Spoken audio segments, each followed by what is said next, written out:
Good day, everybody. Welcome to yet another show on the Wealth Channel.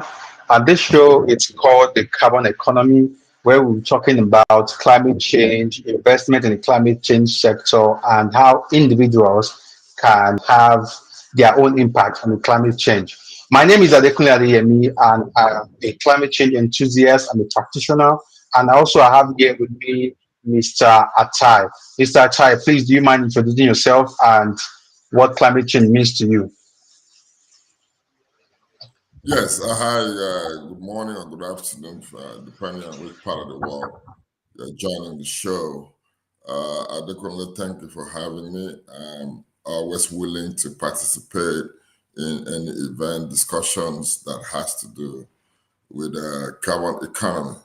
My name is Atai Albert. I am a digital transformation consultant.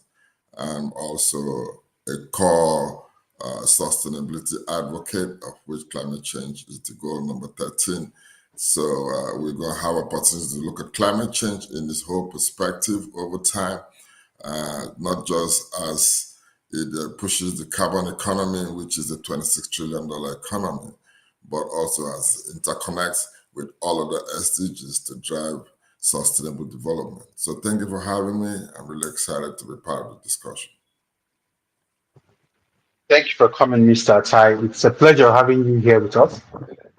So let's just go right into the conversation and talk about climate change. One of the first questions that comes to mind will be, do you think as individuals we can have impact in climate? I mean, we can reverse the changes or this effect we have been noticing in the climate condition. Do you think individuals have a say, or it has to be from a country or a big economy, a big company perspective?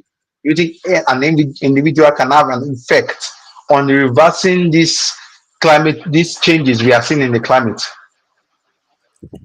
Well, apparently the changes were caused by individuals' activities as it involved different aspects of living. So it's still going to be predicated on individuals that forms the different composition of local government, states, or countries, or even private entities. It's still going to be dependent on individuals to respond differently from what traditionally we were doing that actually caused the situation we're in to be able to reverse it. So my answer is totally yes.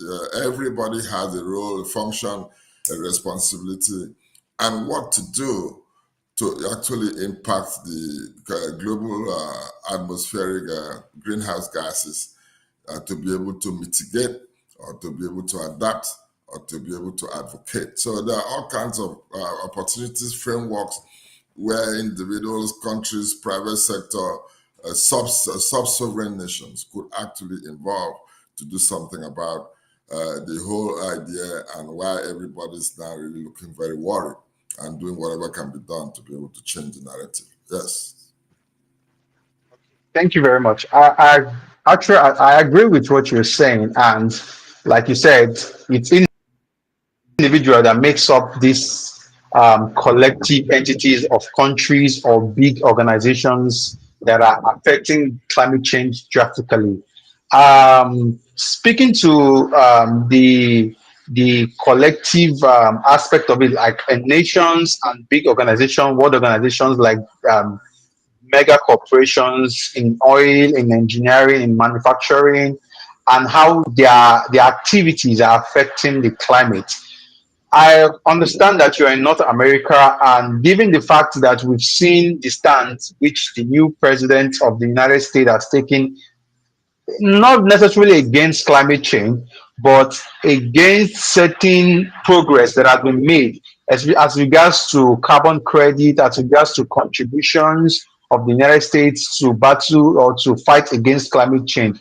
What are your opinions as to a change in this instance of nations as big as the United States, and how do you think that will affect climate change? We also have to bear in mind that we are coming towards we our main focus will be on individuals, how individuals can take charge and take part of this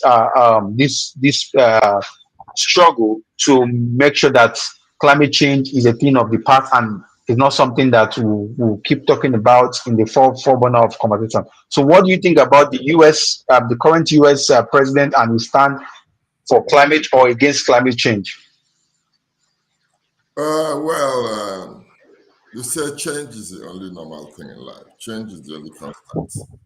So, and when change is really started and it's really gone far that it's now threatening human existence, there's no way you can stop the dynamics. Only you can only try to mitigate or reduce the speed at which it impacts the society. But that having been said, with the United States position today, which is it is the current administration's position, we're gladly willing to withdraw from the Paris Agreement and obviously denying the funding that's traditionally available for that purpose. I think for me, I look at it like this. You see, every opportunity could be a blessing for another country. And the world is made up of over 160 something countries, almost 200 countries or more. And so the withdrawal of one, no matter how big, does not deny the fact that the other countries could still step up and do what has to be done to save the planet. But you see, that question, you could look at it in different contexts because what I mean by different contexts is that you can look at it in the context of the benefit that comes from United States involvement, and you can look at it as the future United States involvement in terms of its economy. First of all, the core of this discussion is climate economy. And the climate economy is a $26 trillion economy. Okay. And American economy as a whole is about 27 point something million trillion dollars economy currently. So with that in mind, what will America stand to lose in the future? No doubt their withdrawal might impact the source of funding and impact the amount of investment within its own economy to develop product programs, projects that could mitigate the climate situation. But that having been said, its climate change economy itself is a wonderful investment opportunity. So you can equally look at it from the prospect of walking away from a global investment opportunity of $26 trillion magnitude. So I don't think it's the best decision, but leadership has a responsibility and a direction they choose to take their countries to. So for me, I see that as a wonderful opportunity for other countries to step up. And even within America itself, that I see America is a country made up of systems. It's not a country driven by strong men. It's a country driven by systems. There's a limit to which the capacity of a particular strong man can go. You know, so you have the state, you have the counties, you have the cities in America, some of which are fully signatories to the Global Covenant of Mayors for Climate and Planet. And they're laid out in proper alliances all over the world. So they're still doing what they have to do. The only problem that this decision will have will be in free money, quote unquote, that a lot of agencies look up to just collecting and spending. But you have to bring innovative thinking into the process of implementation, where we could drive a revenue-oriented climate implementation policy, which now brings in a lot of other requirement to be able to activate a revenue-oriented approach. But for me, America's withdrawal could be a massive blessing to a lot of other countries. But at the end of the day, it's America that will lose the leverage of being a major service product program project providers in the next 25 years as we march towards net zero 2050. Okay. Thank you very much, Mr. Tai. I like the fact that you're bringing the conversation home back to where we're talking about investments. You did mention the climate economy is a $26 trillion economy and how America as a nation might be losing from taking part of this investment. And myself, as an enthusiast of climate change and a practitioner, I do know that there are some investment opportunities within the climate change sector.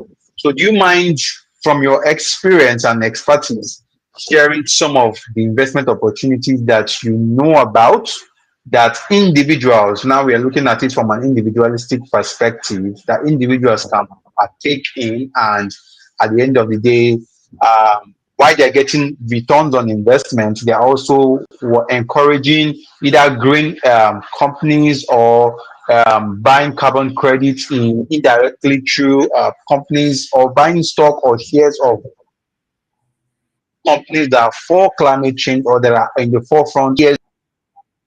ESG companies, green bonds. What investment do you think are open to individuals that are willing or that are looking for opportunities? Because this is the wealth channel where we talk about how people can actually make money, invest.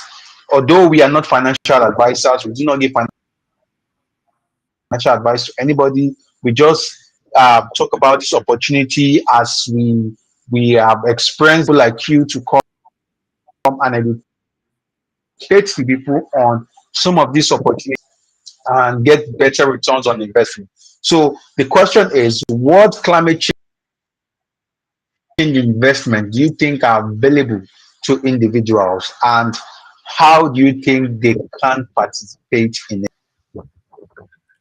At the end of the day, it's individuals that drives economy. And what is an economy? See, I first of all will appreciate the proper understanding of the carbon economy before, because I know individual jumps into investment opportunity doesn't understand. So I would like to properly articulate it in a proper sequence where people will first of all have to understand what's the carbon economy. That's the first question I would have really appreciated to respond to, which I will still do now. Or what's Okay. an economy? What's an economy? And what an economy is a comprehensive system that touches on virtually every aspect of the society. So an economy touches on transportation, healthcare sector, agriculture, engineering, oil and gas sector, and creative economy. And virtually, that's what an economy is about. So put your mind, first of all, on a country's economy. What composes a country's economy? That is, which implies that the carbon economy has a bearing on every aspect of a regular economy. So we don't refer to it as a carbon project. You know what I'm saying? Even the climate change is considered as a climate change economy that is put at $26 trillion. So when you look at the amount involved, then you could on your own try to have a mental picture of the scale and scope of what can be done in between. You know what I'm saying? Which means you can decide my core is health. I'm not going to totally leave the health sector to think of how I could apply, how I could play within the climate economy in engineering. So I want to stay within the health. My core is agriculture. How is climate situation impacting agriculture? So what needs to be done? What do we need to change? What dynamics do we have to do to flip to be able to play within where I have comparable advantage? You know what I'm saying? So if you're oil and gas, same thing. What does the oil and gas stand to benefit, lose? What changes must happen within the oil and gas sector to be able to be relevant? You know what I'm saying? So with that understanding in mind, it's still individuals that are going to play those different roles. But the initial capital requirement, which is projected at over $1 trillion annually for the next 5 years or more, and it's going to consistently increase. So it is left for individual countries, private sector, to now say, okay, who can help us, advise us on where this direction is really going based on our industry. So climate change economy is made of multiple industries, multiple agencies, multiple parastatals that need to be developed as we go. because climate change is part of the 17 United Nations development goals. It is not a standalone issue. And if you have to benefit, maximize the opportunity, you must see how it ties up to every other goal. That makes an economy, poverty eradication, job creation, creating innovative jobs solution, technology. So that must first of all be established in the mind before you jump into individuals investing and driving an ROI, because nobody's going to do it. Nobody puts money on the subject matter doesn't understand. Even the one people understand, they still have a reservation. How much more? So that's how I look at it. The individual has major roles. It's all a function of how much you can think, how much you can innovate, because it's not necessarily like you have to create totally new product, new services. It's likely going to be adapting and mitigating and improving on existing solutions to be more climate friendly, to release less greenhouse gases, to reduce the carbon footprint, which is what you guys understand of carbon credit. So carbon credit is not a product you just plug. It's the process of your activity which reduces fossil fuel contaminants, which reduces what they call the carbon footprint that generates carbon credit. That brings me to a very core subject of interest that everybody must understand before you even start thinking about how you can make money, what they call the Greenhouse Gas Protocol, GHG Protocol. That framework was developed, deployed by the United Nations, UNFCCC, United Nations Forum for Climate Change, that now gave every department, every sector of the economy, a clear path. That's what the protocol basically means. A clear path of what you should do and how you can estimate your climate change impact based on your activities. There's climate change protocol for countries, there's climate change protocol for states, there's climate change protocol for individuals, there's climate protocol for women, there's a protocol for product manufacturers. So this is where you must first of all understand, and it tells you what you can possibly do within your industry to be able to reduce greenhouse gas contribution to the climate. So the discussion of investment, return of investment, is going to take a backseat to people even understand what and why and how to go around, first of all, delivering solutions that are less harmful to the climate, fighting, chasing the world towards net zero, and reducing global temperature, which is the actual problem that greenhouse gas contribution does, because it increases the global temperature, which goes to heat up the system, and from there a whole lot of degeneration happens. So that's how I would like people, well, listeners and some of us who are interested, to understand the dynamics. It's a very broad spectrum opportunity. $26 trillion is not a flash in the pan. $1 trillion every year investment is for the world to tap into, for economies to use it to change all of the aspects of their operation in the course of doing one of the most important things that is existential today in the world. Thank you very much, Mr. Tai. I really appreciate the fact that you actually laid this groundwork and the foundation for people to understand what climate change is, what is an economy, what are carbon credits, and what are greenhouse gases, and even the greenhouse gas protocol you did mention. I really appreciate the fact that you've taken your time to lay this foundation so that people can understand what steps they need to take before they can get to the point of investment. And like you did mention, that everyone needs to understand whatever they are investing in before they invest. And also, as regards to climate change, it cuts across almost every sector of human existence. So, like you said, whether you are in the health sector, there's a climate change aspect of the health sector. Whether you're in construction, you're in oil and gas, you're in automobile, every aspect of the sector, climate change cuts across them.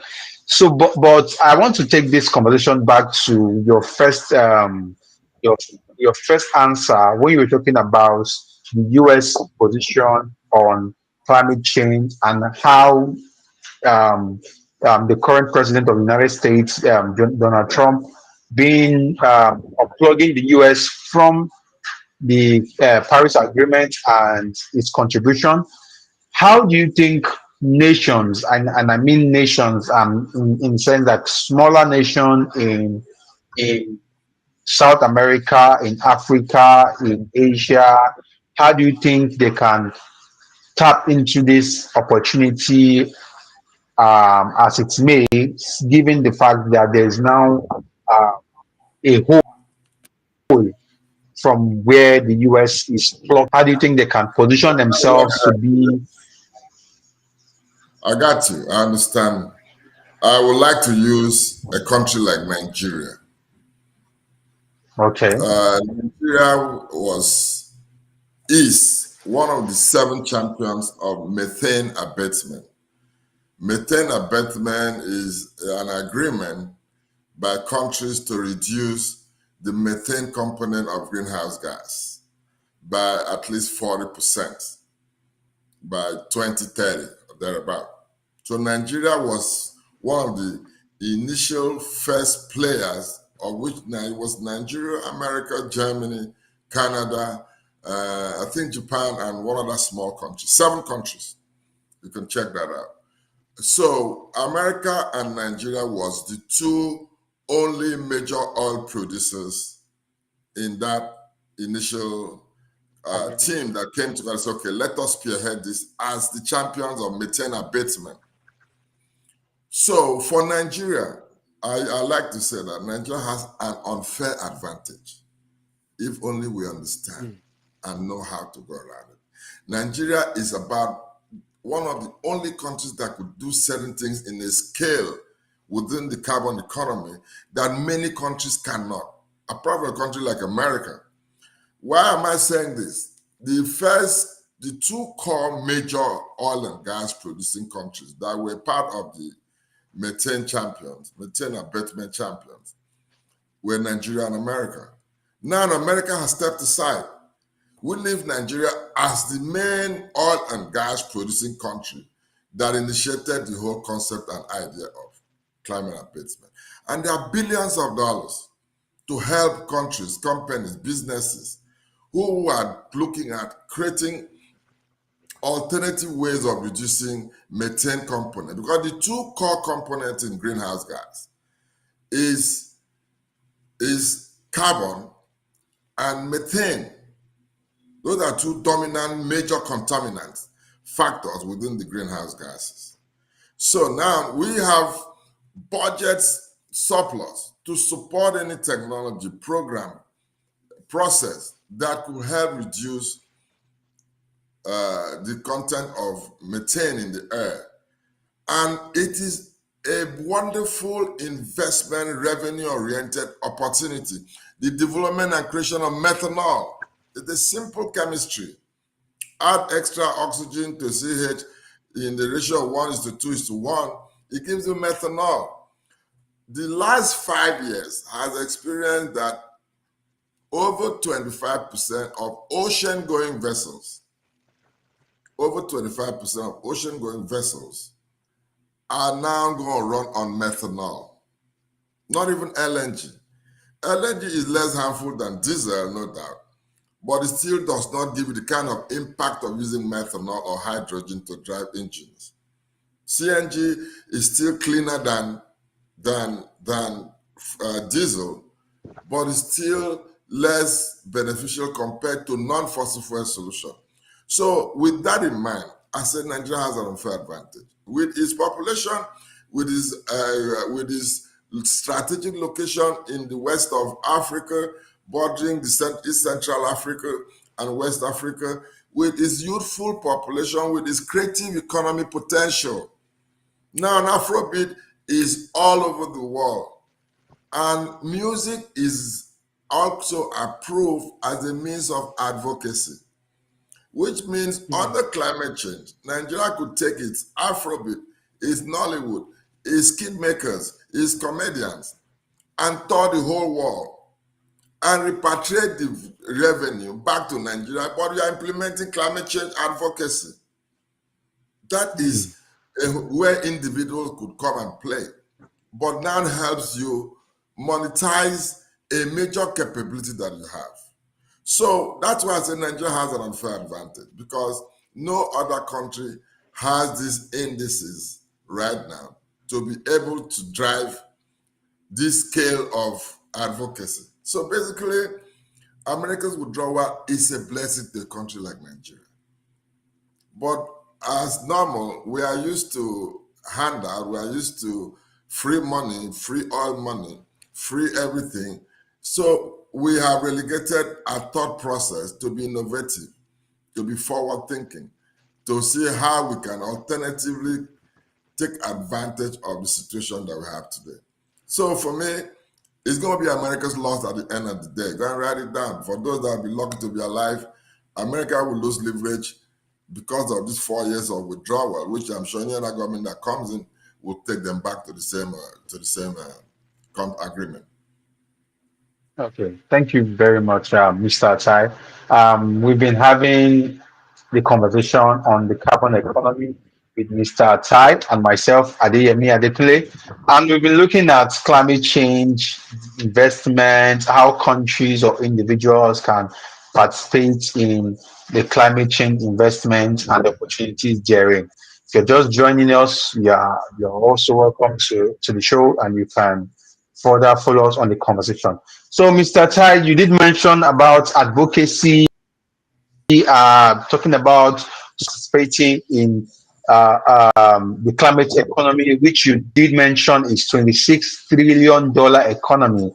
Um, so I want to go into that, and we want to look at what funds or what funds do you think are available to either countries, individuals about surrounding climate change.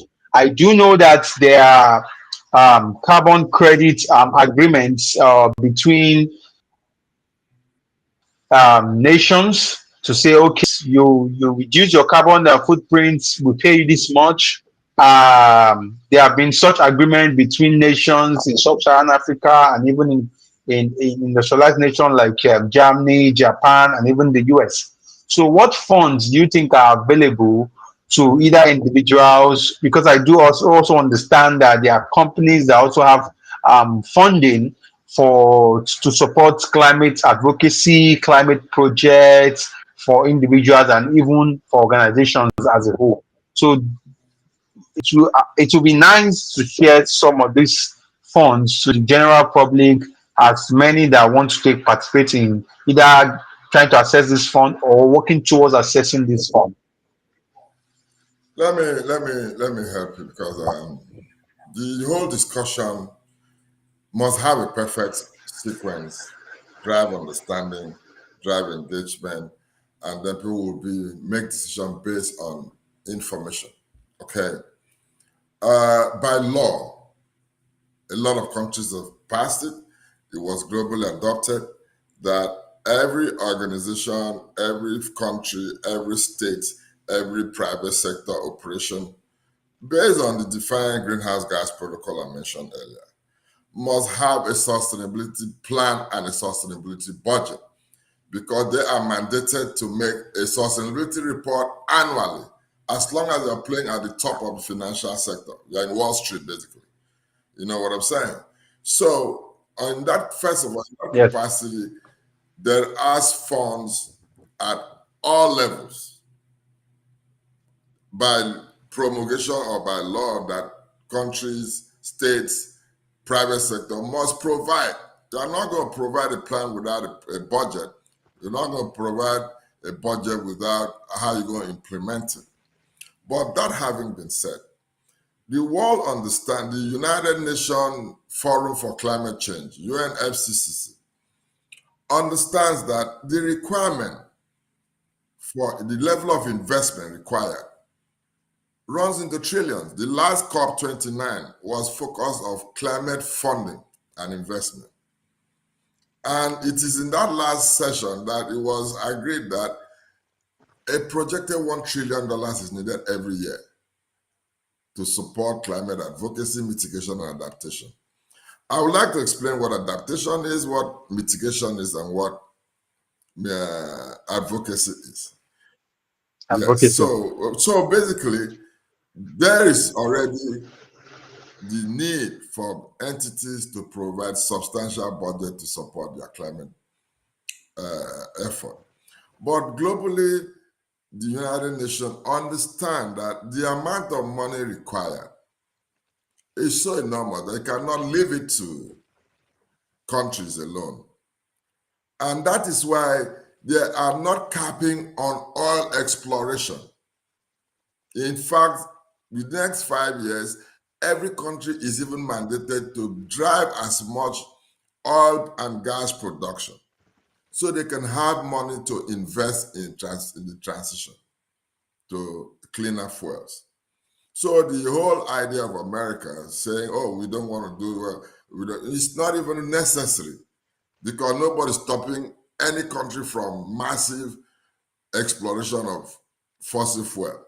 But the only thing that is required from you is to exploit it responsibly and responsibly and responsively. You don't want to drive the gas production associated with oil production. You don't want to just drive it back into the atmosphere. Make sure you have a plan for the gas.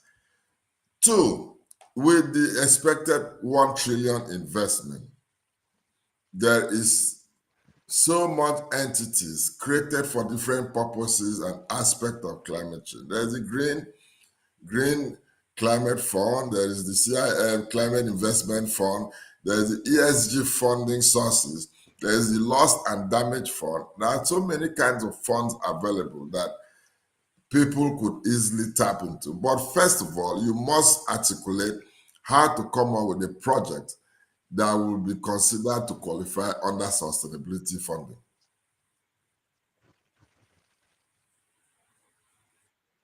Okay, thank you very much, Mr. Tai. I really do enjoy the way you try to break down these conversations into bits so that everybody can actually understand what this is all about. Because when you talk about advocacy, when you talk about mitigation, um, and you talk about adaptation, many people from on the street will always think climate change is one science subject or one term that is too technical for the layman on the street. And this is coming from my experience as an advocate going to the street to teach people about best practices and how to fight against climate change as individuals. So now let's go into advocacy. We climate change conversation has been going on for quite a while, and to an extent, we still think the conversation still needs to go on further. But to what level do you think the education needs to be for us to start seeing considerable change in character or in behavior of humans towards climate change? Do you think countries meant climate change education into their curriculum? At what levels this education should start? Maybe in high school, maybe in university, maybe at lower levels, Hello? kindergartens. So what level do you think climate change advocacy should start?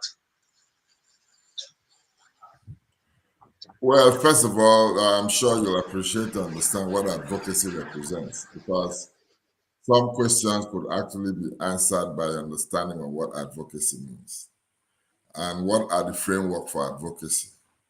What kind of approach has been adopted and approved by United Nations? A framework this is the how far the latitude you can go. In between, whatever I do in between, it's adaptable. It's subject to how your capacity, scale, and scope. You know what I'm saying? So advocacy itself is the massive creation of awareness, climate change education and understanding, and ensuring that the masses understand how, what, where, and why they're doing it. Key. So advocacy is the aspect of climate activity that could drive millions and millions of human beings. Like I said, that's why I said Nigeria has an unfair advantage. Under advocacy, you can use music to do advocacy. You can use arts to do advocacy. You could use fashion to do advocacy. You could use carnival to do advocacy. You could use education schools to do advocacy by building clubs and teams in schools. You could. So basically, advocacy gives you so much latitude.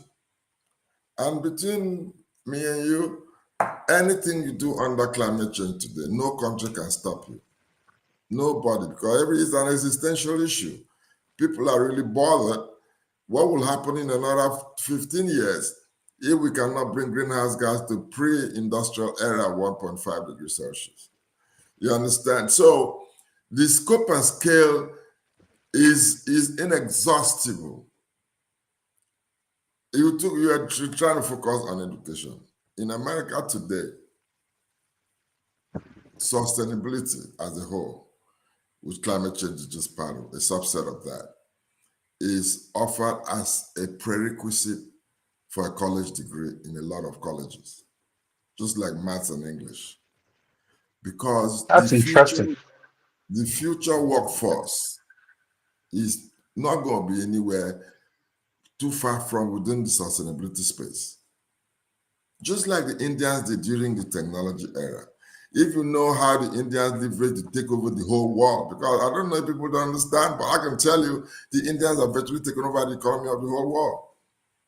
Because of out of need, speed, and greed of capitalist enclaves, they were busy to push jobs to a cheaper economy in India, starting from basic customer service.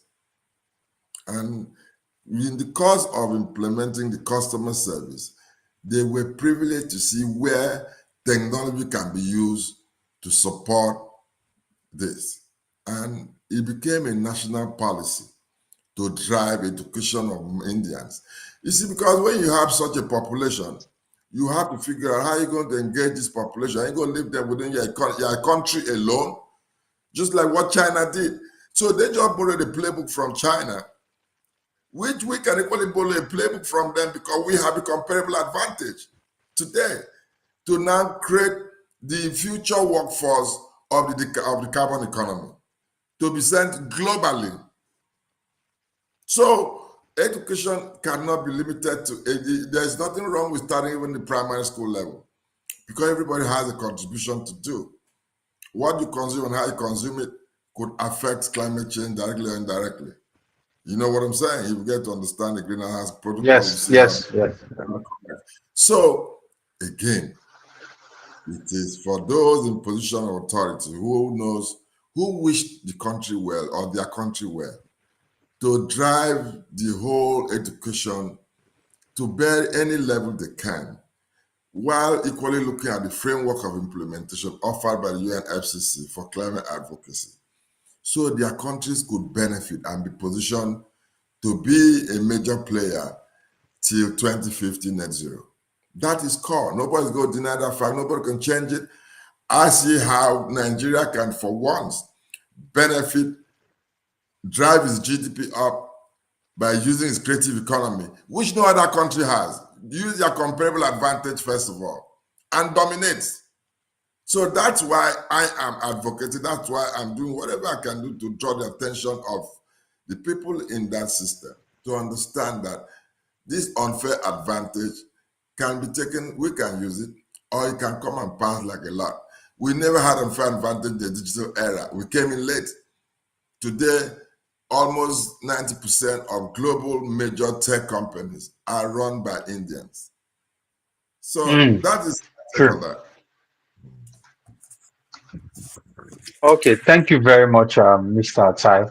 Um, as we begin to prepare this conversation towards a close, I want to get your opinion as to what challenge do you think a countries like smaller economies are facing as regards implementing climate change projects like we have been mentioning between the position of powerful economy or richer economy versus smaller economies, like in sub-Saharan Africa or in North America or Asia. What do you think are the challenges that they face in implementing climate change policies or projects? There are so much challenges for a lot of different economies, and it might be a little different and variable based on orientation, understanding, technology capabilities, funding, and all that. But the beautiful thing that, if you remember, there was MDGs before it was Yes, now updated to SDGs. SDG, yes. MDGs were just 8 goals. But when they updated it to the 17 goals, the first 8 goals had to do with people policies, poverty, job creation, inequality. And then the second 8 goals were designed for more climate concern, life on the sea, climate change, community, sustainable communities, and all that. But one goal that was added at the end of it was goal number 17, global partnership. Because they had sat back to understand that all these goals are going to be deficient. Countries and societies are going to lack one thing or the other, especially in the knowledge, deep knowledge on the implementation, how climate change connects to all the goals, technology, monetization, and all that.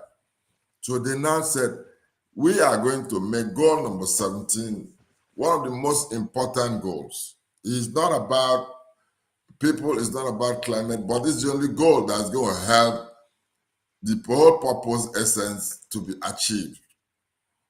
So goal number 17 is global partnership.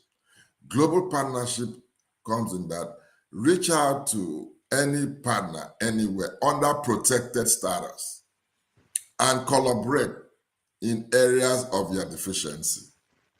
So you can actually be able to now annex the full potential and benefit of the entire UN SDGs. That is where a lot of countries are missing, especially my country, Nigeria, because we have a siloed mentality. Emi Loco, it's my turn. I don't even bring him in. Don't worry.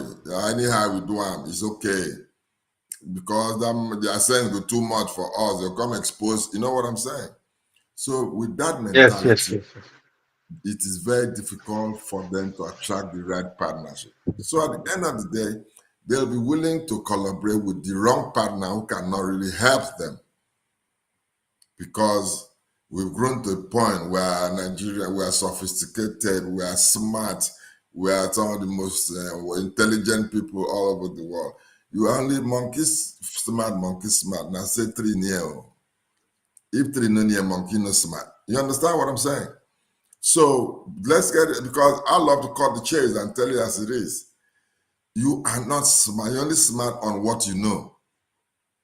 And this situation, the knowledge requires a 6 to 8 years education to understand how to make. You see, people talk about carbon credit. Do they even understand what carbon credit is? Carbon credit is not for sale, it's for offset. I am contaminating more than you. Okay, so what the credit you generate, I'm going to use it to offset my maximum contribution because I cannot reduce my footprint. And what do you need to trade? You must have a digital exchange. There's compliance issues, there's validation issues, there's verification issues.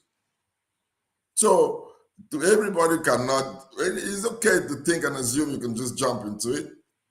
But like it's happened before in different economic eras, this is going to equally affect the dichotomy between the West and the African countries and the smaller countries. It's still going to be there if we don't take the right steps. But right now, everybody's on the starting block, like 100 meters. We're all on the starting block. Who makes the right decision is going to jump ahead, irrespective of size of your operation. You know what I'm saying? So that's my take on it. And it is very important. The mentality is totally flipped, change to make room, because the strength of the continent of Africa is its diaspora population. A lot of them added so much value. They've developed high level intellectual properties and capabilities, you know. So the continent of Africa must be willing to engage the diaspora population. I don't think any white guy you see with a briefcase is smarter than most of your brothers. No. And any white guy who shows up there with a briefcase is coming to sell you a product that he has core interest in. He's not coming to give you a full-fledged mitigation mindset to know that it, because climate economy is a mindset. By just being where you are, you have to be able to see beyond this end and beyond that end. So the wealth is going to be tapped in by the few that understands it. You understand what I'm saying? So countries are limited, have limitations, yes, but the same goal had given you a plan, a clear-cut path to mitigating your deficiency by having the right partners on the table. First of all, you must get the right plan, an integrated plan to be able to do it. Okay, thank you very much, Mr. Tai.